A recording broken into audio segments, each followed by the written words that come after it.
morning and welcome to the trade setup right here on BloombergQuint Live.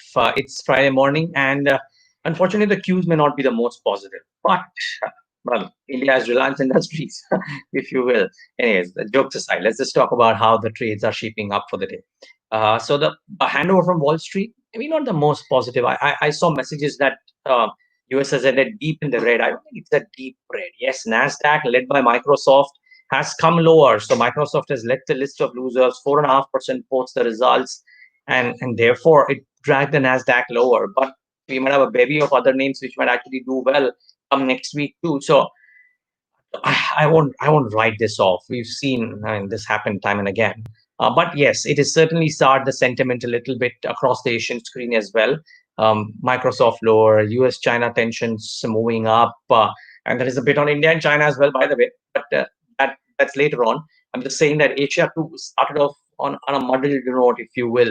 Almost all the markets that I saw mixed at best, most of them having a tinge of red. So Asia doesn't quite have the firepower in the session today, if you will. So 0.8% lower for HSI, as you can see. Kospi maybe marginally higher from where it was, where it started off. But across the board, I think we have a bit of red on the screen. SGX Nifty will come up on your screen next, and that'll give you a sense of how we are likely to start off. But keep in mind, India has a different kettle of fish, and I'll tell you why. India has a different kettle of fish, and what happens at the start need not qualify what will happen during the course of the day. So 0.5% lower, but you never know what could happen during the course of the day. I mean, 11,173 thereabouts. You never know how the trade could set up, move ahead. The trade setup, well, as I said, the global cues are mildly negative, but I think that Reliance and the banking stocks are in favor for the bull. Uh, Banks are just displaying that inherent strength. HDFC Bank did that for a better part in and around results. ICICI Bank out of the results is doing that. So there is some inherent strength in the bank nifty, underperformance catch up, plus Reliance is doing so well. So I think that while global news are negative, Reliance and banks are positive. Now, keep in mind at 1.9 times, the nifty put call ratio is certainly indicating that some caution should be exercised. And it's very easy to make a bear case, right? Considering all that's happening, coronavirus cases are moving up, etc., etc. But the truth is that all the dips in the recent past have been bought into. So unless there is consistent pullback, which indicates that the mood of the market may have changed, I wouldn't make a bear case really. As skeptical I am about what's happening currently, I have to admit, and all of us have to admit, that dips are being bought into, and you have to keep that at the back of your mind. Um, there is a greed and fear index that I see, which is also not pointing towards an extreme greed scenario. And FIIs have been consistently buying. Yesterday too was a large number, and if you just look at the last 5 days, the number exceeds 8,000 crores. Frankly, the provisional numbers, but it exceeds 8,000 crores. So therefore, that number is steady the last 5 days for sure. And you have to pay cognizance that liquidity tides over all walls of worries. Today is an important day from a numbers perspective as well, and for more reasons than one. One, on the index, there are a bunch of names. A couple of them, or at least one of them, has its last Nifty release, before which it will cease to become a Nifty company, maybe. But Z, JSW Steel, ITC, and Asian Paints amongst the index are important numbers. And I dare say ITC's 35% volume degrowth has been priced in. Asian Paints, a lot of rumor mongers about how the numbers might look okay, and JSW Steel might post the first EBITDA loss in number of years, but it might still do better on the commentary front. So that's where and what. But it's the broader end wherein I believe you might actually have some very good numbers. If ACC is anything to go by, Ambuja might be very good. Atul Limited, specialty chemicals are all over the place in terms of how well the numbers and the commentary is coming out. And Coromandel International, if Rallis and Dhanuka are anything to go by, you might actually have a good number for Coromandel. I'll be very surprised if they disappoint, really. So we have some pretty good numbers on the mid-cap front. But that's all for the day. I would urge viewers to be careful if you're thinking of trading short. Banks are doing well, Reliance is doing well, and dips are being bought into. Stocks that will react at 9:15. That's the other important part of the puzzle on the trade setup, isn't it? So I think HPCL would be an interesting one. Again, I don't have a stock of the day today, but there are 4 or 5, 6 names actually, which I want to quickly highlight. So HPCL, they've given a COVID-19 update. They are saying that there is a sharp increase in demand for LPG, which was witnessed during the lockdown period.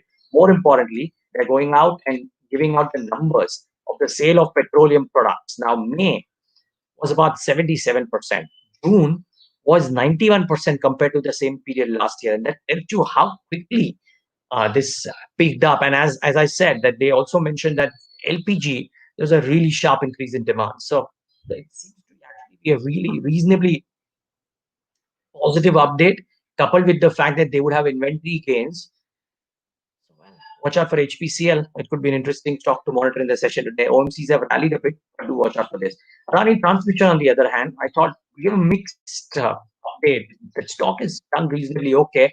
The transmission lines, they are saying, are operating at greater than 99.5% availability, but the distribution losses have picked up at 13.47 versus 7.78.